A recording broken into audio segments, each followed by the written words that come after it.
¿Qué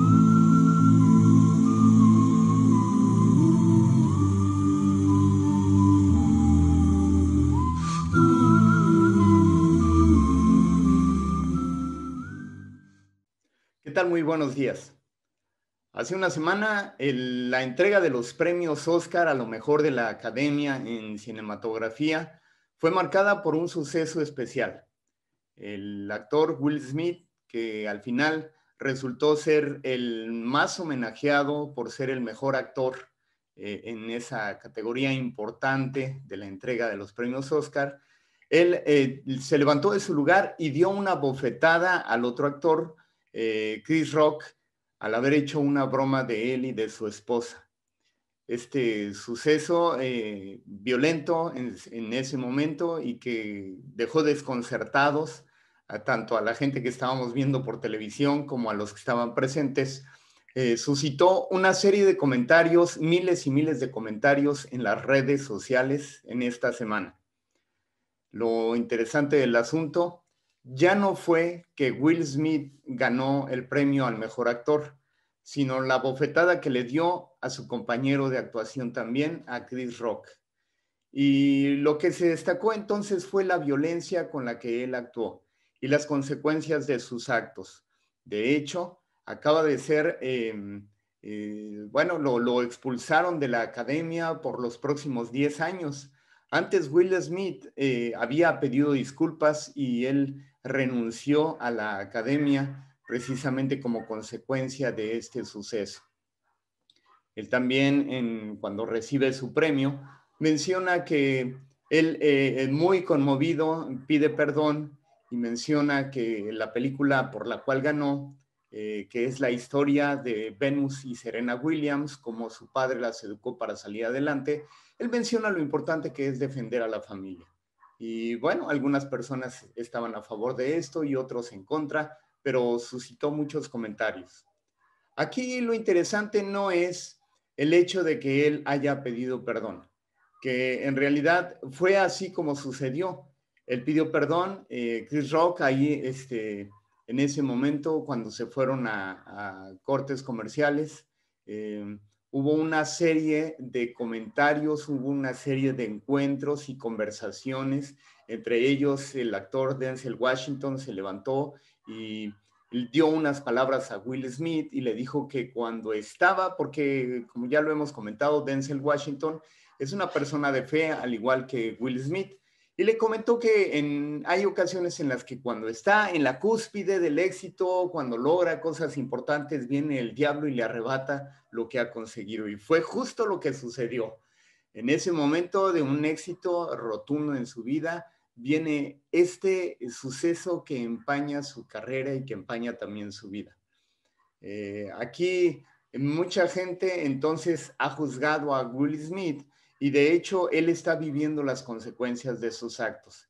Pero nos olvidamos de una situación que él ha pedido perdón, que está arrepentido y entonces nos olvidamos de la misericordia y de la gracia y entonces tomamos el juicio y el castigo como algo para nosotros justificarnos.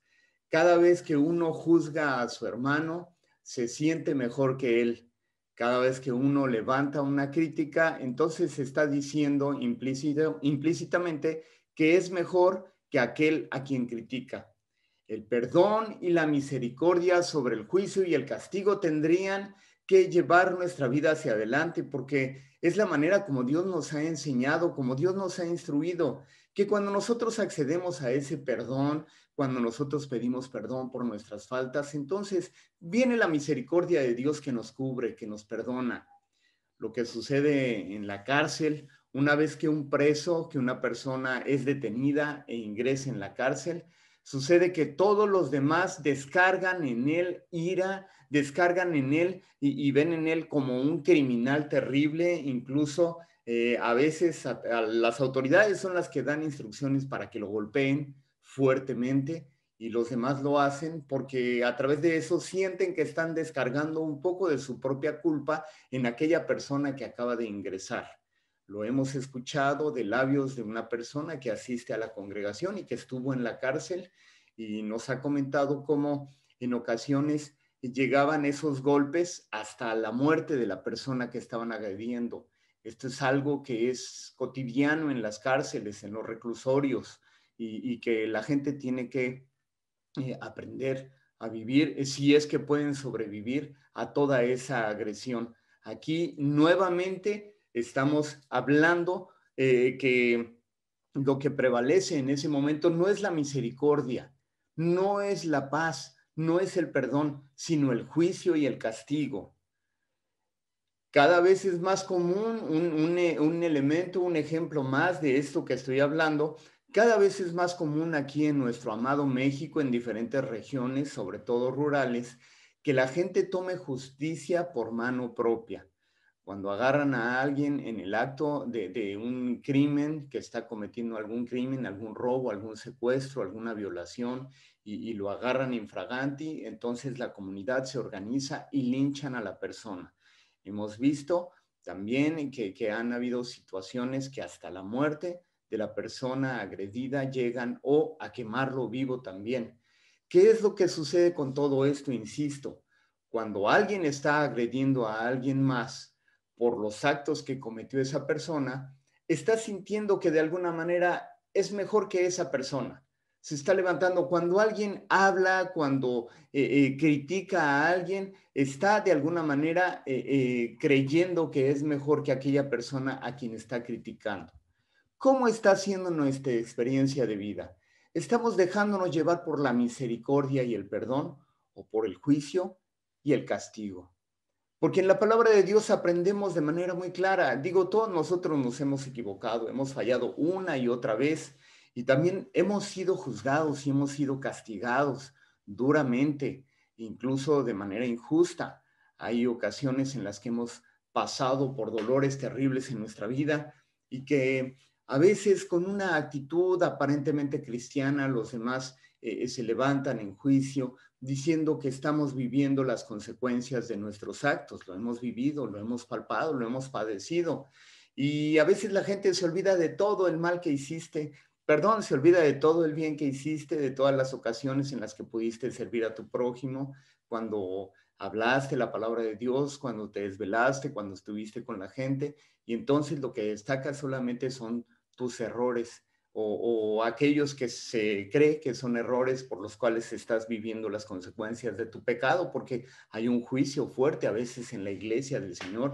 Actuamos de una manera religiosa, un religiosismo que solo trae muerte, que solo trae destrucción, que trae crítica, que trae juicio, y no estamos actuando con la justicia, no estamos actuando con la misericordia, con el perdón de parte de Dios, sino que juzgamos también nosotros a aquellas personas que están actuando, ya sea sin saberlo con conocimiento de causa, pero que también tienen acceso al perdón y a la misericordia de nuestro Dios. Y vamos a ver ahí en la Biblia, porque si tú estás viviendo una situación así, si estás siendo juzgado, si estás siendo criticado, hay esperanza para ti, hay esperanza para mí cuando hemos incurrido en cosas que son inconvenientes delante del Señor y que de alguna manera a lo mejor hemos levantado también nuestros labios en contra de alguien y el Señor nos llama a actuar, insisto, con misericordia. Y lo aprendemos ahí en la Biblia.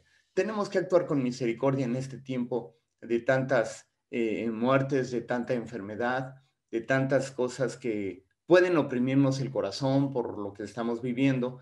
Y entonces es este el momento en el que podemos vivir con misericordia, que podemos vivir con la gracia de nuestro Dios. Y la palabra de Dios nos instruye a vivir de esa manera y a quitar el juicio, a quitar la crítica de nuestros labios y aligerar nuestro equipaje, a caminar en una línea de justicia, de misericordia, de amor. Veamos ahí en la palabra de Dios en Mateo capítulo 7. Y voy a dar lectura a los versículos del 1 al 5. La palabra de Dios es muy clara. Y la palabra de Dios nos instruye acerca de cómo podemos conducirnos para tener una vida más plena, una vida más sana, una vida que sea de bendición para nosotros y también de bendición para aquellas personas que nos rodean. Y la Biblia dice lo siguiente: no juzgues para que no seas juzgado, porque con el juicio con el que juzgas, seréis juzgado, y con la medida con la que medís, os será medido. Entonces, Debemos de abstenernos de juzgar a los demás porque también nosotros vamos a recibir de esa misma manera el juicio. La palabra de Dios es muy clara, entonces no debemos de juzgar. Debemos de abstenernos de juzgar a los demás porque también nosotros estamos a expensas de poder caer. Ninguno está exento, ninguno ya la libró, estamos en la tierra y estamos rodeados de circunstancias que nos pueden hacer caer a todos. Nadie está exento, por lo tanto, no juzgues a tu hermano. Mira también tus actuaciones, mira cómo te estás desenvolviendo y trata de hacer las cosas de manera mejor, pero no juzgues a tu hermano que está caído. A veces hemos dicho que el ejército del Señor, en las filas del Señor del cristianismo, es el único ejército que remata a sus compañeros, porque en otros ejércitos lo que hacen es ayudarlo, es levantarlo cuando está lastimado, cuando está caído. Bueno, se regresan por él, lo cargan en sus brazos y lo llevan. Y nosotros como cristianos tendríamos que estar haciendo eso también. Cuando alguien cae, ir con amor y con misericordia, restaurarlo, acompañarle, sanar sus heridas y entonces traerlo cargando también a la gracia y a la misericordia de nuestro Dios. Dice el versículo 3 de Mateo 7, ¿y por qué miras la paja que está en el ojo de tu hermano y no echas de ver la viga que está en tu propio ojo?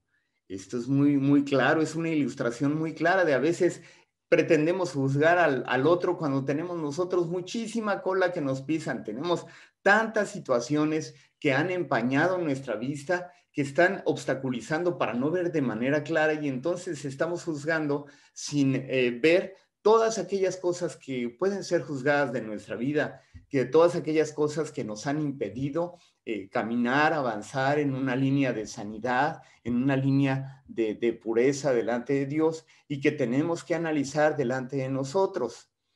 Dice aquí la Biblia también, o cómo dirás a tu hermano, déjame sacar la paja de tu ojo y he aquí la viga del ojo tuyo, hipócrita. Saca primero la viga de tu propio ojo y entonces verás bien para sacar la paja del ojo de tu hermano. Así dice la palabra del Señor. Esto nos instruye a que no estemos juzgando, a que seamos misericordiosos. ¿Cómo podemos sacar la viga de nuestro propio ojo? Primero que nada, tenemos que mirar hacia adentro de nosotros, tenemos que analizarnos a nosotros mismos, dejar de estar viendo a nuestro prójimo y ver más hacia adentro de nosotros cómo nos estamos conduciendo, de qué manera estamos trayendo fruto o estamos trayendo maldición ahí en el lugar donde nos estamos desenvolviendo. Lo primero que hacemos para mirar nuestra viga es ver hacia nosotros mismos, es ver hacia adentro de nosotros. Número dos, reconocemos nuestra propia condición, entendemos lo pequeño que somos, nuestra fragilidad, todas nuestras debilidades, nos vemos hacia adentro y entonces, número tres, pedimos perdón a Dios porque entonces cuando vemos nuestra fragilidad, cuando vemos todas nuestras fallas, cuando vemos la grandeza de Dios, entonces le pedimos perdón porque no hemos caminado, no hemos actuado de la manera que el Señor esperaría de nosotros, que el Señor nos ha perdonado, que Él nos ha restaurado, que Él ofrece su misericordia una y otra vez, y entonces entendemos nuestra pequeñez y la grandeza de nuestro Dios, por lo cual pedimos perdón, ese perdón que Dios otorga sin esperar nada a cambio, que Él nos perdona por la misericordia que nos tiene, por la sangre de Jesucristo que fue derramada en la cruz. Él nos perdona. ¿Y qué más sucede después de mirar hacia nosotros mismos, de reconocer nuestra condición y de pedir perdón? Entregamos todas aquellas cosas que hemos cometido en las cuales le hemos fallado a nuestro Dios, pero aquellas cosas que también no hemos cometido nosotros, pero que han traído raíces de iniquidad a nuestra vida. Todas aquellas experiencias de vida que hemos tenido y que han albergado en nuestro corazón raíces de amargura, de resentimiento, de temor, de soledad, todas aquellas raíces de iniquidad que han sido sembradas en nuestra vida por alguien más o por nosotros mismos y que sigan trayendo también, que siguen trayendo consecuencias todavía en nuestras vidas. Eso también tenemos que entregarlo delante de Dios cuando nosotros estamos viendo hacia adentro de nosotros mismos. Cuando estamos analizándonos a nosotros mismos, tenemos que ver todas aquellas raíces de iniquidad en nuestro corazón y entonces presentarlas delante de Dios. si en nuestra infancia, si cuando fuimos niños fuimos abandonados, nos dejaban mucho tiempo solos y eso provocó que tuviéramos agresiones, que tuviéramos situaciones dolorosas en nuestra vida, tenemos que entregarlo delante de Dios, toda esa soledad, toda esa raíz de soledad, de tristeza, de angustia, tenemos que entregarlas delante de Dios porque si no va a seguirse replicando en nuestras generaciones y lo que menos queremos es que nuestros hijos sigan viviendo todo aquello que nosotros vivimos y que causó tanto dolor en nosotros. Por eso es que tenemos que entregarlo. Por eso es que cuando nosotros vemos la viga que está hacia adentro de nuestro ojo, tenemos que analizar todas aquellas cosas que tenemos que presentar delante de Dios para poder ser sanados, todas aquellas cosas que nosotros hemos cometido, pero también aquellas cosas que han traído iniquidad a nuestra vida, que han traído raíces de iniquidad, de tristeza, de abandono. Tenemos que presentarlas delante de Dios para ser sanados y para que entonces, ahora sí, como dice la Biblia, podamos ver de manera clara. Lo que sucede es que cuando ya quitamos esa viga de nuestro ojo, eso que aquello que está estorbando en nuestra vida, entonces ya no nos queda espacio para juzgar al otro. Dice la Biblia que primero quites esa viga. Pero aquí nuestro Señor Jesucristo, que es quien está dando estas palabras, sabe que cuando nosotros quitamos esa viga, ya no tendremos espacio para juzgar al otro. Ya no tendremos el juicio, sino que actuaremos con misericordia. Ya no estaremos juzgándole por la paja que tiene el otro, ya no estaremos criticándole, sino que al ver la experiencia de vida que tuvimos nosotros, que pedimos perdón y el Señor nos perdonó, al ver cómo el Señor sanó todas esas raíces de iniquidad en nuestra vida, quitó toda la angustia, toda la depresión, toda la tristeza, la amargura de nuestra vida, entonces actuaremos con misericordia para también interceder por aquel que está pasando por dolor en su vida y que tiene una paja en su ojo, y entonces no lo vamos a juzgar, sino que vamos a actuar con misericordia. De la manera que nosotros recibimos la gracia de Dios, entonces también podemos otorgar esa gracia que nos ha sido dada. Y ya no tendremos espacio para juzgar a nuestro prójimo, sino que actuaremos con misericordia, acompañándole, amándole, mostrándole amor, mostrándole esa misericordia que también nosotros hemos recibido de parte de Dios. En esta semana que estamos por vivir, la Semana Mayor o Semana Santa, recordamos ese glorioso acontecimiento de nuestro Señor Jesucristo que bajó a la tierra, que se entregó por nosotros a morir en la cruz del Calvario, que murió, que vivió en carne propia todas aquellas cosas que le hicieron que lastimaron su cuerpo y que fue crucificado por amor a ti y a mí. Y eso nos habla de misericordia y de perdón. Eso nos habla del gran amor que Dios ha tenido por nosotros, cuánto nos ha amado, que Él se acercó hasta nosotros, que vivió entre nosotros, que fue muerto por nosotros y que fue entonces crucificado, pero que resucitó y con Él también nos da la vida eterna. Hay un pasaje muy singular en los libros proféticos que no se lee en las sinagogas judías. Y este pasaje habla de manera muy clara, de manera muy clara de lo que haría, de la obra que haría nuestro Señor Jesucristo en la tierra y de cómo Él iba a ser crucificado, cómo iba a ser lastimado, cómo iba a ser mancillado por nuestro pecado.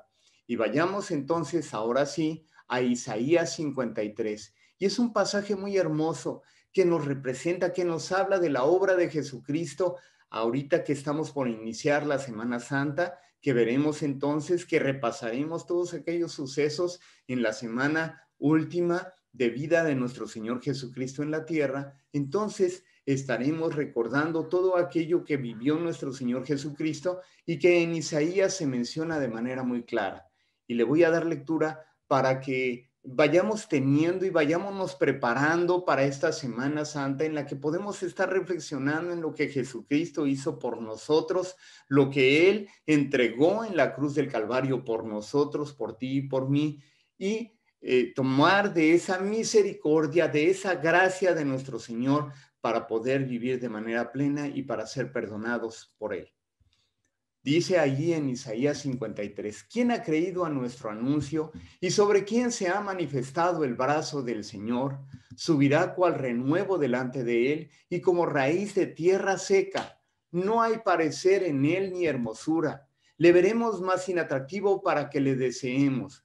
Hay algunos que han dicho, con base en esta porción, que el rostro de nuestro Señor Jesús no era tan guapo como lo ponen en las películas o en las pinturas, que él no tenía un atractivo físico. De hecho, dice ahí, verlo hemos más inatractivo para que le deseemos. Incluso dice en el versículo 3, despreciado y desechado entre los hombres, varón de dolores, experimentado en quebranto, y como que escondimos de él el rostro, fue menospreciado y no lo estimamos. Eso es lo que padeció Jesucristo por ti y por mí. Escondimos nuestro rostro y no solamente los que estaban ahí que dieron la espalda, sino nosotros también le damos la espalda cuando volvemos a las andadas, cuando volvemos al pecado del cual el Señor nos ha perdonado, cuando una y otra vez también estamos juzgando y estamos criticando a nuestro prójimo, estamos incurriendo en lo mismo, estamos dándole la espalda a la gracia de nuestro Señor, que Él nos ha mostrado su gracia y que nos instruye a vivir con misericordia y con gracia, con amor unos por otros y dejar la crítica a un lado que tanto dolor causa también. Dice la palabra del Señor ahí en Isaías 53, versículo 4, ciertamente llevó Él nuestras enfermedades y sufrió nuestros dolores y nosotros le tuvimos por azotado, por herido de Dios y abatido. Sí, porque nosotros, así como la experiencia que hemos vivido también nosotros le tenemos por azotado, por herido de Dios, porque la gente de ese tiempo lo tenía como un pecador que estaba padeciendo por el pecado de él mismo. Sin embargo, él no cometió pecado. Él fue juzgado y fue mancillado por el pecado de alguien más, y la gente creía que él estaba cometiendo pecado y que por eso Dios lo estaba juzgando. Cuando nosotros hemos sido juzgados también, a veces levantan en juicio sus lenguas contra nosotros y dicen que estamos viviendo las consecuencias de nuestro pecado. Cuando estamos atravesando tiempos de prueba, tiempos difíciles, a veces se levantan el juicio en contra del hermano que está padeciendo enfermedad o que está padeciendo situaciones difíciles en su vida, y que es cuando tendríamos que acercarnos, tendríamos que mostrarles el perdón en vez de estar juzgándole. Dice entonces la palabra del Señor, el castigo de nuestra paz fue sobre él y por su llaga fuimos nosotros curados. Es lo que Jesús hizo en la cruz del Calvario. Es lo que Él ofrece, que para que nosotros seamos curados, su sangre fue derramada. Y nosotros podemos acceder a esa sanidad que viene de parte de Él solamente creyendo, solamente elevando tu voz y pidiendo que el Señor en su misericordia cure tus heridas, sane tu enfermedad, restaure tu vida, restaure a tu familia. Él traiga salud y sanidad a tu vida, a tu cuerpo, pero también a tus finanzas y a cada una de las cosas que estás haciendo en la actualidad. Todos nosotros nos descarriamos, dice el versículo 6 del capítulo 53 de Isaías, todos nosotros nos descarriamos como ovejas, cada cual se apartó por su camino, mas Jehová cargó en él el pecado de todos nosotros. Angustiado él y afligido, no abrió su boca. Como cordero fue llevado al matadero y como oveja delante de sus trasquiladores enmudeció, no abrió su boca. Por cárcel y por juicio fue quitado. ¿Y su generación quién la contará? Porque fue cortado de la tierra de los vivientes y por la rebelión de mi pueblo fue herido. Y se dispuso con los impíos su sepultura, mas con los ricos fue en su muerte, aunque nunca hizo maldad, ni hubo engaño en su boca. Esto es lo que dice la palabra del Señor. Esto es lo que el Señor Jesús nos ha instruido, nos ha enseñado a actuar con amor, con misericordia. Incluso dice la Biblia que no hay más amor que este, que demos la vida por nuestros amigos. ¿Estarías dispuesto a dar la vida por tus amigos? Bueno, en mi caso, yo no sabría llegado el momento, pero lo que sí es que daría la vida por mis hijos, por aquellas personas a las que amo. Pero Jesús no solo dio la vida por sus hermanos, por su gente más amada, sino que dio la vida por aquellos que le rechazamos, por aquellos que lo despreciamos, por aquellos que hemos hecho las cosas de manera que le han ofendido, y el Señor ha actuado con misericordia por nosotros. Y de esa manera también nos instruye, nos llama a que actuemos con misericordia con nuestro prójimo, a que quitemos todo juicio, toda crítica. Aquellos que nos decimos muy religiosos, tenemos que actuar con misericordia, no con juicio hacia los demás. Tenemos que actuar con amor al prójimo, no estar juzgando a los demás, porque nosotros hemos sido perdonados, y de la manera que nosotros hemos sido perdonados por gracia, tenemos que actuar con gracia, con misericordia hacia los demás. ¿Qué te parece si oramos y pedimos que el Señor en su misericordia nos perdone, nos restaure, y que también perdone cuando hemos hablado en juicio en contra de nuestro prójimo? Que traiga relaciones de sanidad desde este momento ahí entre los matrimonios que están escuchando este mensaje, entre los padres y los hijos, entre los abuelos y los nietos, entre los tíos y los sobrinos. Que Dios traiga restauración a sus relaciones. Vamos a pedir que esa misericordia con la que nuestro Dios sigue actuando, se sigue manifestando, sea derramada sobre nosotros, y entonces nos enseñe a actuar con amor, y en esa restauración que Él nos trae podamos vivir de manera que le agrademos. Oremos. Te alabamos y te bendecimos, Padre, porque en tu misericordia nos has extendido tu mano de amor. Nos has rescatado cuando estábamos perdidos, cuando estábamos lejos de ti, sin esperanza, Señor, sin consuelo. Hasta ahí tu mano nos rescató, tu mano nos trajo hasta tu presencia, Señor, y nos trajo restauración. Gracias porque por la sangre de Jesucristo podemos ser limpios de toda maldad, y te pedimos que traigas la sanidad a nuestras vidas, a cada una de las personas que está en este momento escuchando este mensaje y esta oración. Que traigas restauración, que traigas perdón, que traigas sanidad, Padre, en el nombre poderoso de Jesucristo. Perdónanos, Señor, cuando hemos levantado nuestra voz, cuando nos hemos levantado para juzgar a nuestro prójimo. Te pedimos, Señor, que nos perdones y que nos enseñes a actuar más como tú lo haces, Padre. Que dejemos la crítica a un lado y que empecemos a actuar con gracia y misericordia, Señor. Y en el nombre de Jesucristo, que traigas sanidad a nuestras vidas. Por Él, por Jesucristo que derramó su sangre en la cruz y que nos trae vida eterna, te pedimos todo esto, Padre, en el nombre poderoso de Jesucristo. A ti la honra y la gloria, la alabanza y el poder. Aleluya. Amén. Que el Señor te siga bendiciendo, que el Señor siga trayendo palabra de consuelo, de aliento a tu vida. Aliméntate día a día de la palabra del Señor, que la presencia de nuestro Dios siga cubriendo tu hogar, que siga trayendo de su misericordia y de su gracia, y que puedas disfrutar de manera plena de la Semana Santa, en el descanso, en el refrigerio, en el paseo. Que Dios te bendiga y te guarde. Que el Señor haga resplandecer su rostro sobre ti y ponga en ti de su paz. Amén.